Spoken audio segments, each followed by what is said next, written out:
Hi, I'm Jared Falk, and today I'm going to show you exactly how I tune my bass drum. Now, the reason I say show is because everyone tunes their bass drum a little bit differently, and some drummers will say you must do it this way, and some drummers will say you must do it this way, but really, we all have our own unique sound, and we all do things a little bit differently. So I'm not necessarily going to teach you how to tune the bass drum, I'm just going to show you how I tune mine. So I hope that makes sense.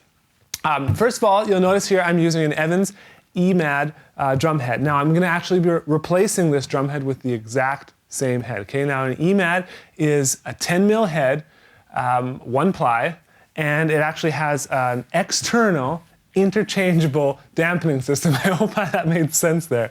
Which means it has these rings that you can put on the outside of the drum, and I can choose to have this size of ring, or I can choose to have a larger ring, okay? I actually don't need this in here anymore because I'm going to take this off anyway. All right, and then you'll notice on this head I also have an EQ patch, and that's just something to protect the head. This one was actually put on after I put this big dent in the head, okay? So I'd recommend getting one of those before you actually start to play the drum. So for now, I'm just going to show you exactly how I take off the drum head. I basically just take a drum key and do a quarter or half turn all the way around the drum, all right? This is just to get it to the point where the head becomes loose, or the tension rods become loose, or T-rods, whatever you want to call them, and then I can just take them off by hand.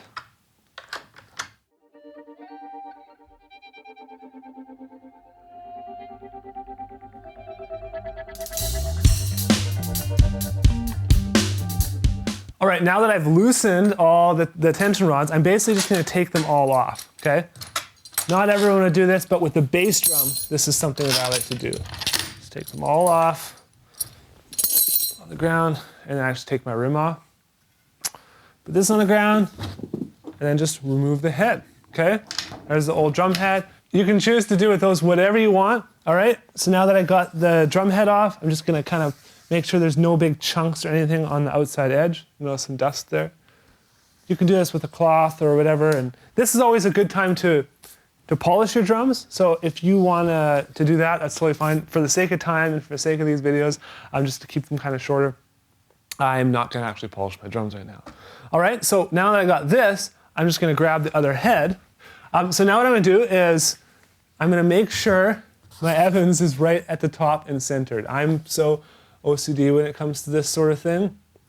Okay, make sure that's the top and centered. Now, when doing the bass drum, a lot of bass drums actually have a little piece of rubber on here, and this is where the bass drum actually clamps to the rim. And so you want to make sure that that stays at the bottom of the drum, okay? So don't put it at the top, because then you're going to be clamping your bass drum to the nice lacquered part, especially on expensive drums like this.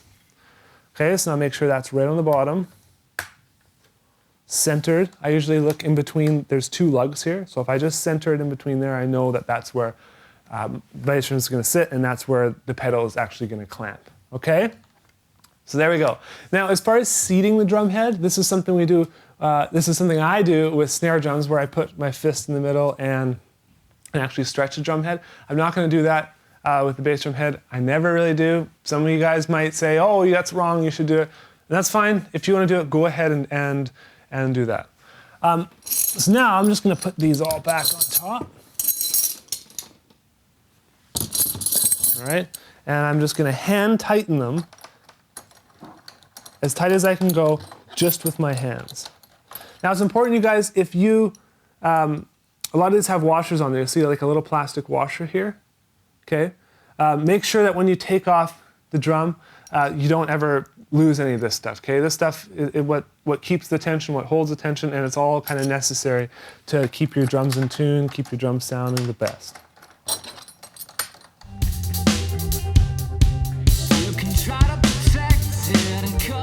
Okay, so now I have all the tension rods hand tightened. I'm going to take my drum key, and I'm just going to move around the drum, and I'm going to do around a half a turn on each one.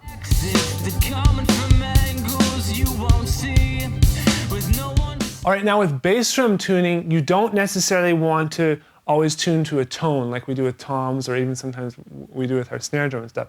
We more want that kind of low-end thump, or that oomph, right? And so you don't want to just crank it up as tight as you can go. You want it to have a lot of flex. So when you hit it, you don't have this long sustain. And we're going to talk a little bit more about muffling as well when I actually put the resonant head on.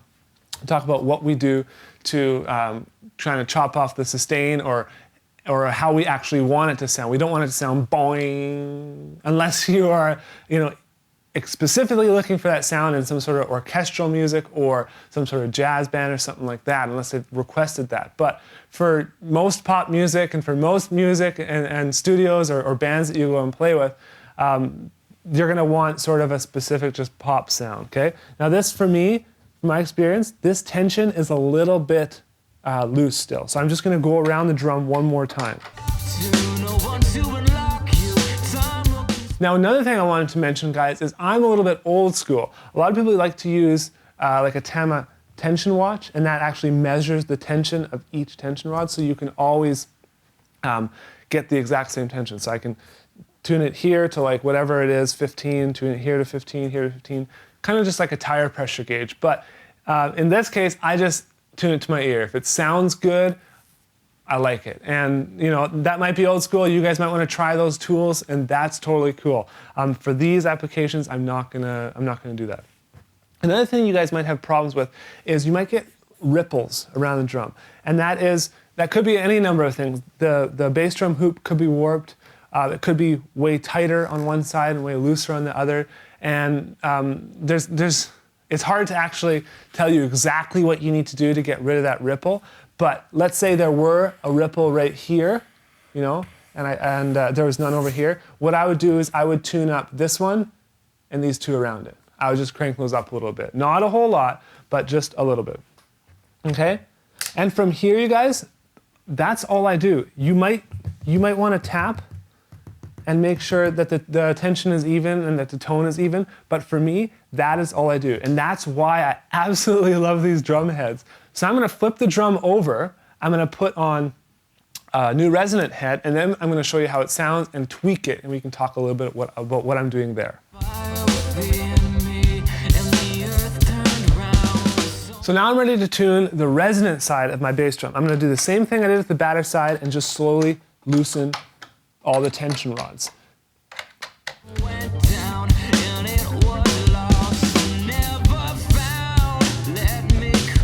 Okay, so now that I have all the tension rods off, I'm just gonna remove the old drum head. All right, and now you're gonna see some of my muffling I have in here, okay? A black sheet, a white sheet, this is kind of lighter fabric, and then I have something called an EQ pad. Now this is something that Velcros on the inside of my bass drum, and there's Velcro strips here, and then this sits up against the batter side of the head. And I like it because the beater, would hit right around here, on the batter side. And so it's kind of provides really, really good controlled muffling. Every time I hit the drum, this thing actually moves, and so it probably pops off the head a little bit every single time. So it gives a little bit of that body and a little bit of resonance. Okay, so I'm just gonna put that back in. And these, I'm gonna show you what I'll do with these. Actually, I should do that now. Okay, so what I normally do is, because this drum I've been moving it around and stuff, these have kind of gone all over the place in the drum. But I'll put it like that. I'm just gonna set this on the inside of the drum, okay? And that's what I do there. And then this, I'm gonna show you once I actually put on the new reso head, because this is actually gonna sit on the resonant side. Now, the resonant side head I'm using is an EQ3 Evans resonant head, and this is a 1-ply 7mm drum head, okay? Now it also has a ring, an internal kind of dampening ring. This is just to kind of control the overtones. Because what I find happens with the resonant heads is you sometimes get this kind of waffly sound. You know what I mean? Like every time you hit the drum. And so I think this ring really kind of helps control that. Now what I'm gonna do, just again, I want this centered on the bottom. Okay, on the batter side it was centered on the top. So I'm gonna center it on the bottom. And like I said, you guys can always polish your drums at this time. It's a great time to do that. Okay, so put that on. Now let's put the T-rods back on. Okay, so this just fell out. Like I said about these, let's make sure that we keep that washer on there. Now, just like the batter side, we're gonna hand tighten all these.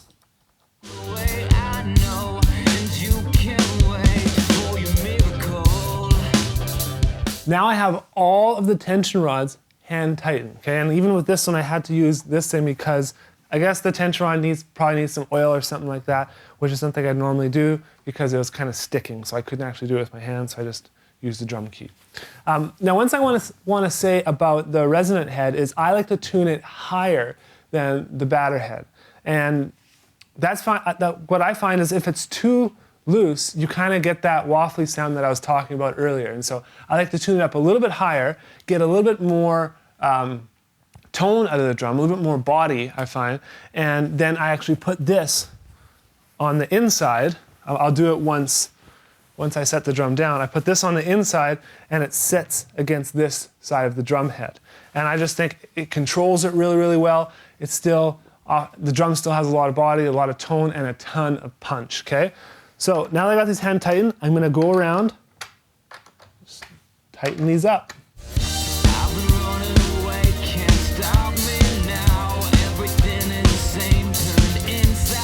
Okay, so that feels right for me. Now, one thing I'm noticing here is there's a little ripple up top here. I don't know if you guys can see it in the cameras. And this is something I talked about on the batter side. Because of the external dampening system that the EMAD comes with, you don't even really notice it and it's never really an issue. But on these single ply heads, without any sort of external dampening stuff on the outside, you sometimes will get these ripples. Now to get rid of that ripple, here, all I do is I'll tighten this one a little bit. I'm gonna tighten those around them. And there it's gone, okay? So there's not like massive adjustments to fix a minor problem, okay? And that feels right for me. Now you can, again, go around the head and tap. For me, that's not what I do with the bass drum stuff. And you guys, you know, haters might be hating, you guys might be, some of you guys might just, can't wait to comment and tell this guy how much he's doing this wrong. Well, listen to the drum. Does the drum sound good, or do you hate the sound of it? And do you think it's a result of poor tuning, that's the reason why you hate the sound of it? Or do you just don't like the way that I like to make my drum sound, or the way that my whole drum set sounds in that case, okay? And so for me, it's just personal preference. That's just the way I do it. Okay, so that sounds good. Now I'm gonna take this drum, I'll put it down here. And now you guys will remember that I have that sheet on the inside, kind of, it's laying in the bottom of the drum, okay? Up against that EMAD pad. Okay, so now I'm gonna put this on the inside of the drum. Now this is a 5-inch hole cut into the side of this, and a lot of drum heads don't necessarily come with this hole. I'd recommend getting it. Sound guys are gonna love you. Way easier to mic, and I find it's just easier to muffle and do stuff like that. So just be very careful when putting this in. Don't just throw it in there, but then you can actually position it, you know, up against the inside of this head, okay? You might even see it there. I always try and make it so you guys can't really see it. Like tricks of the trade right now. Okay? So that goes there, and then Victor's gonna be happy because I can put this mic right in the drum. All right, so now I have my pedals here, and I'm just about to hook them up, but here's one more thing I wanted to talk to you guys about. Because, you know, I know a lot of you are heavy double bass drum players, or you just like wail the kick drum, and that's kind of the way I am. I like to practice a lot of double kick, a lot of bass drum focused stuff. And so Evans has this thing called an EQ patch, and I like to put these on my drums. You'll notice in the last bass drum I had, there was almost an indent in it, and that's because when I first put on that EMAD head, I didn't use one of these, okay? And these are cheap. This is like $6. And so just put it on and, or buy this along with the head, and you will not be sorry. Your bass drum head will last longer, okay? Okay, so here's what we're gonna do here. I'm gonna throw on the pedals, the Speed Cobras.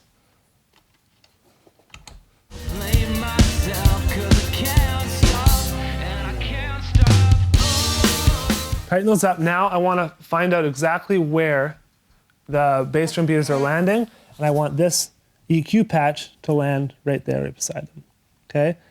So I'm going to take this off, the adhesive off.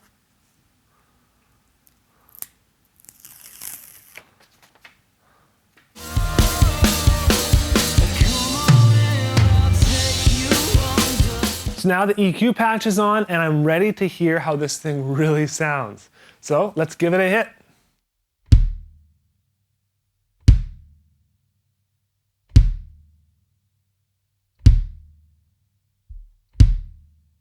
So at this point, I think it sounds unbelievable. Honestly, this is why I love Evan's drum heads. It's not rocket science putting these things on or tuning them. But what I would do is I would talk to Victor in the next room and say, hey Victor, how does that sound? Does it need a little bit more boom, a little bit more resonance, or does it have enough muffling? Should I have less? Should I have more? That sort of thing. I think it sounds really good. Okay, so you guys probably can't hear Victor, but he says he thinks it sounds really good. Now, one thing you guys can do with the EMAD is I could put the smaller ring in if I want. Okay, I don't necessarily have to. This has the bigger ring. Okay, I could put this one in, which is probably what I would do to get a little bit more body and a little bit more tone. Now, you don't all have the EMAD system, and that's fine. Evan makes other great batter side heads that you could just add or remove muffling from.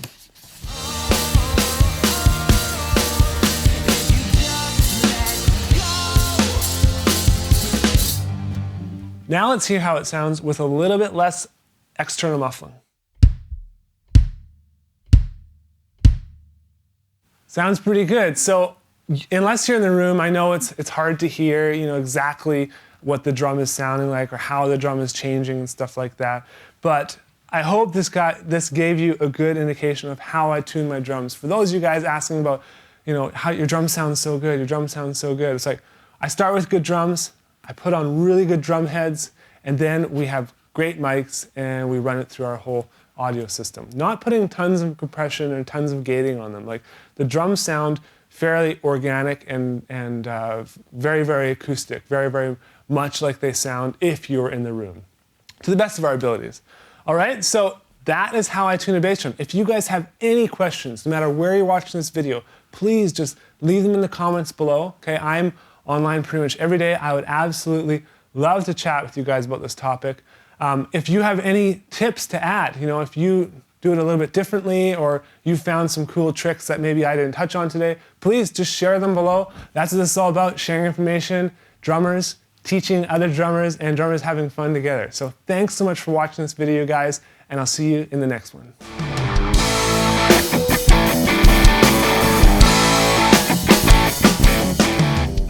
All right, so now I have I'm not gonna say all right.